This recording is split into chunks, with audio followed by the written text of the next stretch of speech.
teman-teman. Oke, pada kali ini Nani akan menjelaskan tentang pemeriksaan sederhana intensitas pada masa pranikah. Mari kita simak videonya.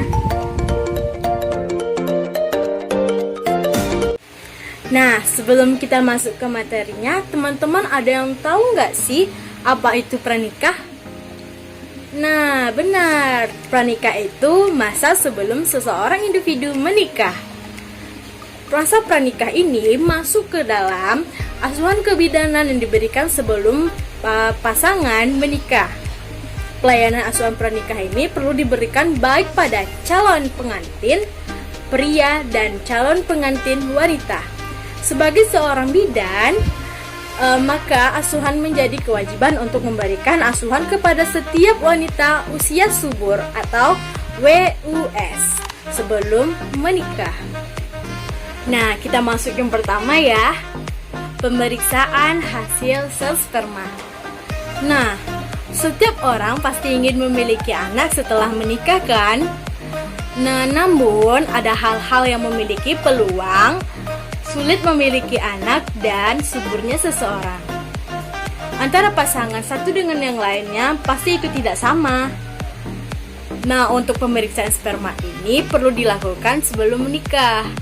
Sehingga jika terjadi sesuatu seperti susah memiliki anak atau ada masalah pada kandungannya, pasangan ini tidak saling menyalahkan satu sama lain. Nah, pemeriksaan sperma pada pengantin laki-laki ini sangat penting untuk mengetahui apakah spermanya aktif dan jumlahnya banyak. Nah, pemeriksaan kesehatan reproduksi ini sebelum menikah merupakan salah satu upaya untuk menguji kesetiaan. Kesetiaan bisa dilihat apakah seseorang itu memutuskan menikahi laki-laki yang sama meskipun sudah itu mengalami kasus spermatozoa yang kurang atau oligospermia, atau bahkan tak ditemukan sel sperma yang sama sekali atau azospermia.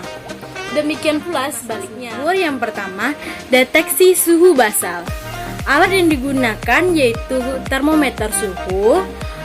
Peningkatan suhu menunjukkan adanya ovulasi.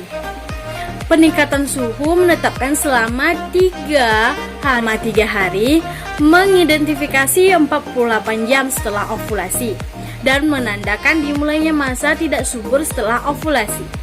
Lazimnya menjelang ovulasi suhu tubuh itu akan meningkat sekitar 0,2 derajat Celcius sampai 0,5 derajat Celcius.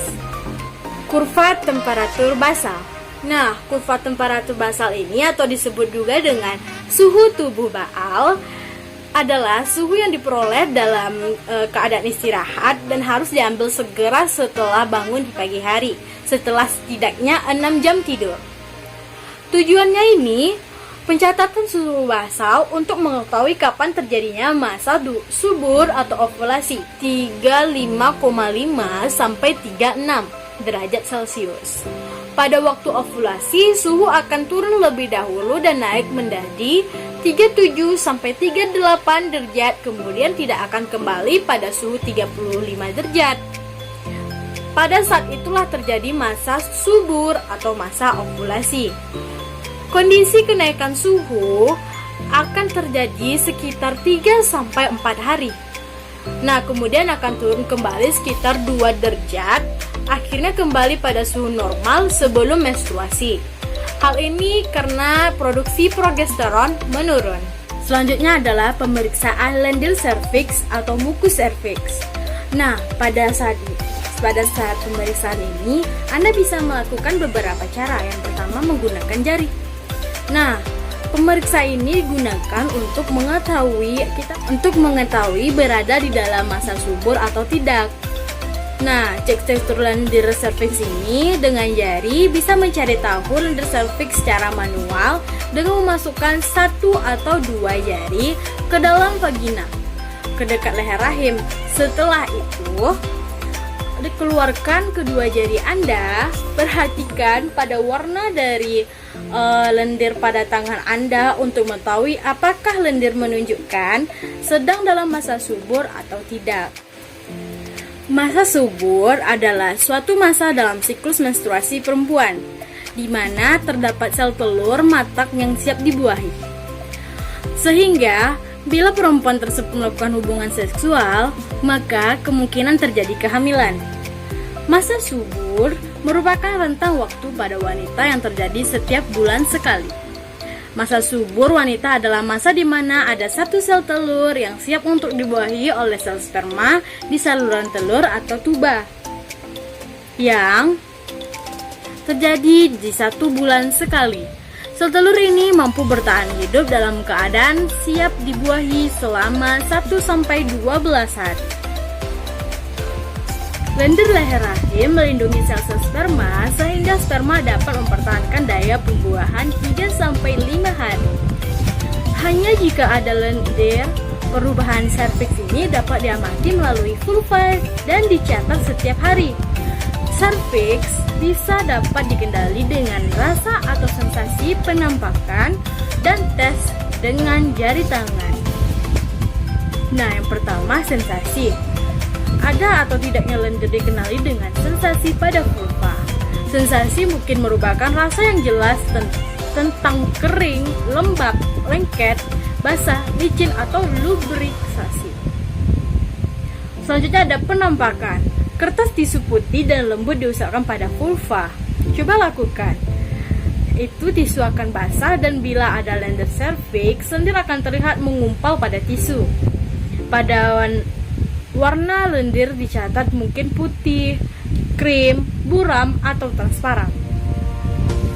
Lendir sering terlihat pada celana dalam kondisi kering, sehingga pada karakteristiknya telah berubah.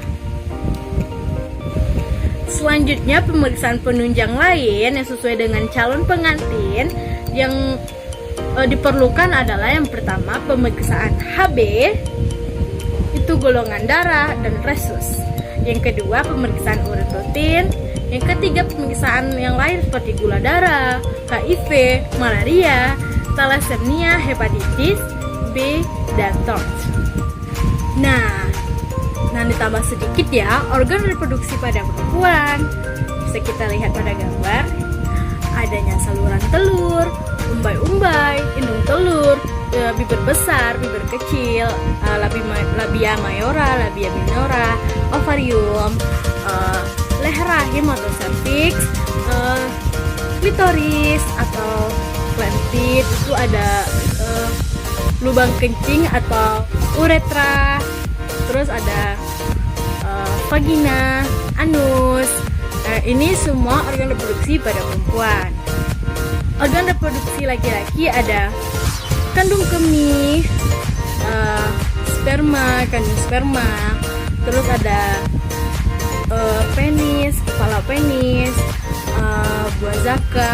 Oke, sekian dulu penjelasan Ani pada kesempatan kali ini. Jika ada kesalahan dalam kata-kata atau ketidaktepatan dalam kata-kata, itu boleh dikoreksi di komentar ya. Terima kasih. Wassalamualaikum warahmatullahi wabarakatuh. Don't forget to like, subscribe, and share. Bye.